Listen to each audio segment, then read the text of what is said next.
is what you need. Because you know I like it. Because you know I like it. Do I Intimidate You at South by Southwest? Because you know I like it. Because you know I like it. Because you know I like it. Because you know the way you touch it. Do I Intimidate You?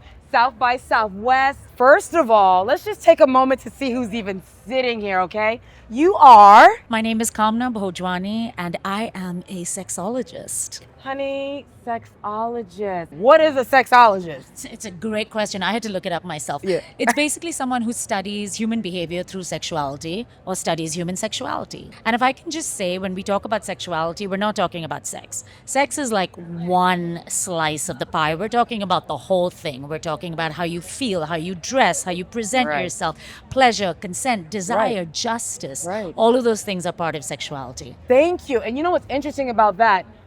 With the woman's body, or at least with mine, there's certain weeks where I want to look really sexy, like probably right now. Yeah, right. And then and then there's other weeks where I'm like, I could care less. And I think that's hormonal and all of that. So talk to me about this business of yours. Oh my God, I do it all. So I have a podcast called Sex, Tech, and Spirituality because I talk about sex, the future. We're talking about men. We're going to be talking about people are dating AI, chatbots. We're talking about robotics. That's the future. But here's the thing. Whatever we do in our past and our present, we take into the future. Correct. So when it comes to sex and sexuality, I think if we don't fix the shame and we don't fix the misogyny and we don't fix the fact that everybody's so scared of being who they are Yes. and who they want to be, Yes. that's what we're putting into the technology. And I don't really want to be part of that world. No. I want it to be sexier and open and more fluid like us. It's 2025, you guys. Why is this still such a weird taboo? I mean, how do you think we all got here? All right, exactly. Why do you think people are so uncomfortable with sex? It's it's so weird. So I grew up in India. Yeah. I live in the US now. Yeah. I've lived in the UK. I've lived in Australia. And there's always this stereotype that certain countries are more conservative than others. No. Yeah. We're all equally fucked or Yeah. not fucked, as the case were, right? We were all raised with some around. A lot of it has to do with religion. It does. In many, and you name it, every major religion in the world Yes. has some ideas about this is how you do it, lights off missionary marriage, heterosexual, boring. Yes. And that's across the world, Yes. right? So the question is, and I always say this, sexuality is an inside job. You're a grown up. If you can drive and if you can vote, it is your job to extract your sexuality from that shame, from that confusion, and start to live a fuller, more authentic life. Thank you for that. That is fantastic. I do meet certain men that are uncomfortable even how I dress. Oh, sure. Like I have these on and I had a man like, you're gonna wear that? Oh, girl, you But look see, fabulous. But thank you. But he is projecting. There's insecurity and there's always some way that they think women should look, Yeah. right? How do we deal with that? Sexual shame, which is shame around your body, how you dress. Men experience a lot of that as well. Like you said, Expand on that. we've only started studying sexual shame in men about a decade ago, which itself is shameful. But essentially, men have always been told that their sexuality is down to two things: how many women they've had sex with and how big their dicks are. Yeah, Literally. yeah, It's literally. yeah. It's only numbers, Yep. right? And if you're a man who feels like you haven't made those metrics, you're going to feel shame. And there are studies that show that men feel shame around their bodies, around their penis size, how well you're endowed. And we do that, right? We're Yeah. always making jokes about Yeah, big dicks, which is etc. true. So I have a lot of empathy for men. And I think that men come in very rigid around their sexuality because that's all they've told they can be. That's all they know. And it's the same thing for women. Women experience shame around their bodies, confidence, performance anxiety in general. So Yep. it hits you at all levels, at a societal level, at an individual level, at a relational level. Yep. We got work to do. Truly, and I will be honest here, I have had to grow into being comfortable in my body in sexual encounters, right? Because I've also been shamed in a certain way. I don't have big breasts, I don't have a big butt. So it made me feel uncomfortable. But now I own it. And on top of that, I don't want to align myself with someone sexually and they're not comfortable, right? If there is any type of erectile issue or concern, let's talk about it. Yes. I'm okay to talk about that. Let's make it good for both of us. Yeah, I mean, communication is sexy as fuck. Thank right? you. And the other thing is what you just said about, big boobs, big butts. We're so stuck on certain beauty standards. Right. And the sexiest thing is someone that comes out and owns their body. Man, woman, non-binary, fucking cat. I don't give a shit. Right? As long as you own the form that you're in and you want to adorn it and you want to make it beautiful, that's fun. Life becomes more vital. It becomes more exciting across the board. You're more interesting at work. You're more interesting to date. You're a more interesting partner. There you go. Girl, what's your sign? I'm Capricorn. She's a Capricorn. You are the sexiest thing here, honey. Let me tell you. And you. Thank you. So where can we find you? I'm on Instagram, at LinkedIn. Podcast is Sex, Tech, and Spirituality. Congratulations. Thank you. I have marriages. I have breakups. I have situationships. We have it all. So now I want to talk to, who are you, sir? Hi everyone, I am Jose Muset. Nice to meet you, yeah. Jose. So why are you here at South by? I'm here to network and learn. I love seeing this type of business and ideas. Okay, well, let's get into it. So are you Let's do single, married? I am married. You are married. Well, first of all, congratulations. Thank you. Has it been a long time? We have been about 4 years relationship. It's been about a year and a half married. Oh, congratulations. How'd you guys Thank meet? you. Fun. Oh, this is a story right here. I went for a ayahuasca ceremony, Oh, shit. and you know that I know those it. have to be in the country area because yeah. you have to be isolated. He is a country guy. He lives in the country area. Yeah. So whenever I got back in my car after the ayahuasca ceremony, I got back on the dating app. I think it was Tinder, and we matched. So that's how we met, and then we started chatting after that, and probably like 2 weeks after, we noticed that we lived 3 hours away because he was in Houston. He lives in Houston. Yeah. Wow. Well, now he's here. Now he's, well, of course he is, honey. Oh yeah, he better. Yeah, he made sure. What was it about him that you felt this was the right person? Kindness and masculinity. Say that again. Yeah, kindness and masculinity. Let's get into that second one, masculinity. Yum. Yeah, because I like a good old. Same. I like a good old. What was he giving though? Like, what made him feel masculine? The whole country concept and the background, it was interesting for me. As a gay guy, you go to gay bars, Yeah. it's pretty common to see regular gay guys. Yeah. I am the type that like, the male. Yeah. So yeah, the whole Okay. cow thing, it was hot. He sounds sexy. Now, when you were dating before you got married, any red flags? Like, did you see something that was like, oh, I don't know if I can do this? Totally. I still do. What did you do to get past that? Time, empathy. I'm not perfect. Yeah, none So of us every are. time I see a red flag or something on you, I'll always check on myself and, okay, but you are a little crazy or you're a little wild too. So let's try to balance it. Of course, they're non-negotiable, but Can you share a non-negotiable? non-negotiable, Yeah. aggressive, possessive. Yeah. I don't own you. We don't own each other. We share life. Are they kind to the waiters and the waitresses? And like, how are you talking to people? That's a big deal for That's me. a big red I walk flag. away from a date just Tell me because about the it. guy, he was rude with the waiter. I just walked to the restroom and I left. Yeah, good. Paid my tab. And you were out. No, because Peace. that says everything about him. Oh, Like, totally. It really does. What is something that your husband did when you were dating that made you say, that's it, he's the one, nobody else? One thing is he started driving when we decided to meet up. Yeah. We shared addresses and we're like, bro, we're like fucking far. We're 3 amazing. hours away. He drove a weekend, and after that weekend, he kept driving every weekend after work from Houston to Austin. I love that. Do you know Los Angeles at all? Yes. Oh, good. Okay. Love it. I dated a guy. I was in Beverly Hills and he was in Marina Del Rey. With traffic, maybe 45 minutes or so, whatever it is. Do you know he was like, I don't feel like sitting in traffic to come see me? That's Isn't that enough. awful? Now, Peace, I know brother. you're- Good luck. It was red flag. Last question for you is, if you have any advice to married couples that are like maybe hitting a bump in the road, maybe they don't know, they're unsure, what advice would you give them? I feel that it's so important for you and for the other person to be happy. That's all that matters. Life is a trip. If we are sharing life together, we need to be happy. I need to be an addition to your life. If I don't make your life better, if I don't make your life funnier, then it's not working. It doesn't have to be forever. As long as you are authentic and you're allowed to be free and you feel comfortable around that person, that you can do whatever and you will never be judged and it will be fun, then that's a person. Then That's you your can person. negotiate anything. But if you don't feel that way, walk away. You were just reminded me of something, right? Do you believe in divorce?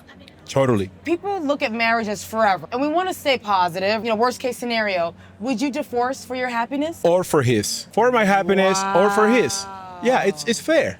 That's so mature. A marriage is not, it's not ownership. I don't own you. Yeah. If you find someone else, if you find a project, if you find something fun you want to do, if we can share that, awesome. But if you want to do it by yourself, where do I have to sign? That was Let's do deep. Wow. You're so mature. I love that. Well, thank you so much. Where can Thank we see you. What are your socials? J Musette ATX. Fantastic. Thank you so much. Of course.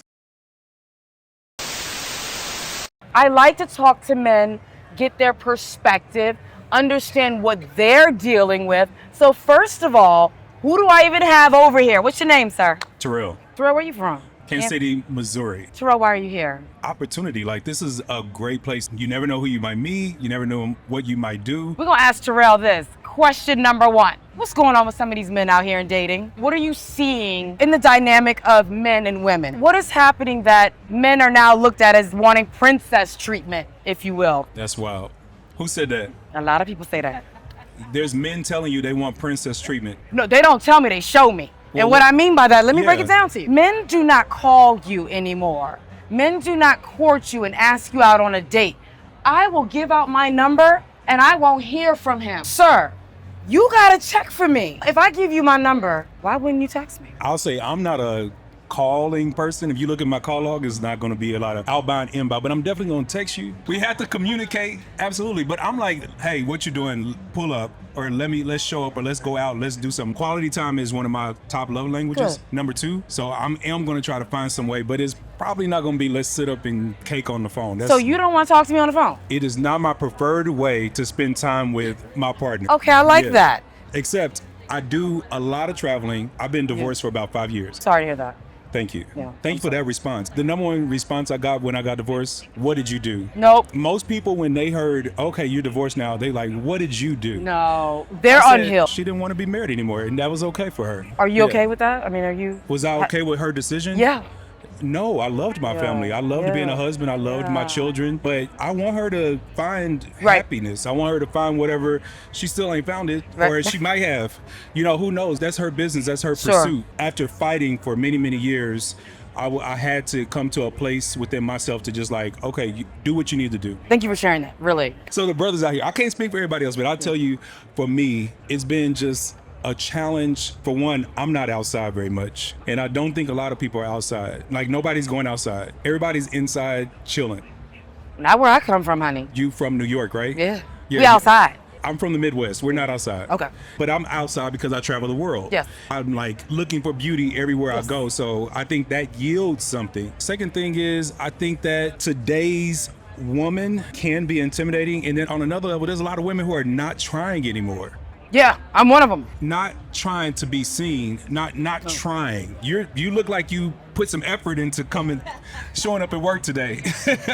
I mean, unless you just like go to bed like this and wake up like this and it gets better. I mean, it's possible, but I'm just saying, like, you know why you're getting so much like, oh, you look good. No, I get it's like, that. In comparison, they are not trying. No one's trying anymore. So for me, it's like the standard has done something. It's crazy. It's wild out here. Now what am I supposed to do? You're supposed to be the confident man that you are. Well, I'm saying, like, so where's my standard supposed to go? So I'm kind of like you. Like, I'm cool with being single. I'm so content. My peace is my priority. And if you're going to come and try to interrupt that, then I'm good. When you say where do you go, though, right? Is that almost like dating down? Like you won't? Dating down is... some people don't like that. Well, I won't say that because I'm not up to say that someone is down. But what I won't do is date incompatibly. That's correct. What I mean. I like that. Yeah. So I like, to me, that chemistry, I know my top 3 things that I need in a relationship, and I'm like checking for those very quickly. If they're not there, then what are we doing? We're just having fun. I can do that too. Do you mind sharing those top 3 things? I would say these are the top 3 things that most men want. No. I want Terrell, honey. I am. I'm going to say, but this is my list. But I do think it is true of a lot of men. So they all begin with 3s. They're the 3 Ps. Why don't you start by guessing one, and then I'll give you the other 2. What does a man want? Yeah, well, you know, you might be done with us for a minute, but you still know. Respect. No, that's not good. That doesn't even give it a P. And you know why? You know why I'm not going to add respect? I'm not going to go too Bible on you. No, get into it, please. We know from the nature of mankind that that's one of the things that men actually need. It's like in a need. Sex. Respect? Sex. No, I'm saying that's why respect is not on the list. Like, I'm going to get that, but yes, but sex doesn't begin with a P unless we say. No, I'm not going to say it. Well, you're not going to say it, but I'm not gonna say it. It's the P word on my list. That's very important to me. All right, I get it. The other two, plate. So my primary love language is acts of service. So to me, the plate is proverbial. I don't mean you have to fix my plate, serve it to me. I can do that myself. And I'm very particular about it, so let me just do it. It's going to take a while to get that right, so I'm just going to do it, right?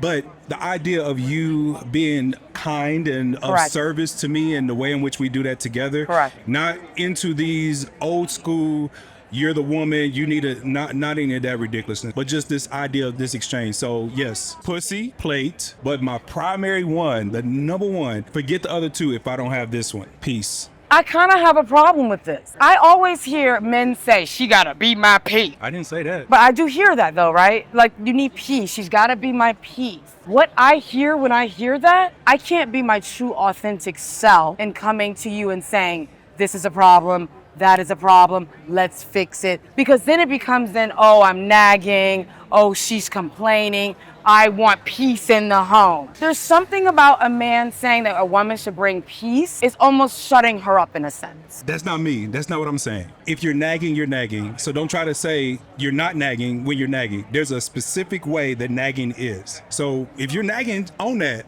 and stop nagging. Yeah. There's a way to communicate what's going on with you without it turning to nag. So now we're talking about you feel like your boundaries are infringed upon and you didn't exercise those well, and now you're getting to a point where you're having to aggravate the situation in order to get what you want. That's manipulation. So if it's nagging, it is nagging, own that. So I'm not talking about nagging. Facts. And I'm not also talking about this idea of like, shut up, leave me alone. I'm saying that I have built with very hard work the right boundaries, the right situations, the right way of life that manages conflict, manages stress, manages situations, manages things with grace and with peace. If you're going to come and interrupt that, disrupt that, and not build upon that, then we're not going to work. Can you give me an example of what it's like not to have peace with her? If you are more of a taker, and what I mean by that is that's not the right balance. I find people to be so self-absorbed. If all you're doing is like drawing from my energy, there's something there, because you're going to be probably perpetually undersatisfied, and then I'm stressed out because I'm trying to figure out how to do something that probably isn't going to be achieved. So here goes the question, right? Is this nagging? Let's say you and I are in the house, right? And let's just say I want you to paint an accent wall. Now I've asked you on Monday, Tuesday, Wednesday. I'm gonna get to it. So by Thursday, now I got an attitude. How do you handle that? It's your fault. I'm not painting an accent wall. I'm not. You're gonna hate that wall. I'm telling you, it's gonna be a mess. There's gonna be paint on the carpet. There's gonna be ragged edges around, and I'm too much of a perfectionist. Like, it's not coming from me.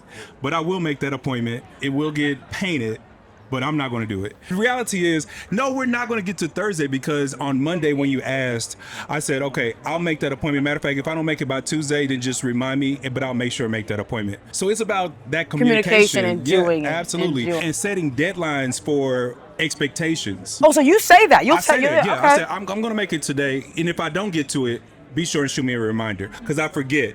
And so you have to be like, okay, the grace is he just forgot. So I'm going to give him a reminder. How did you get to this point? Education, training. Yeah.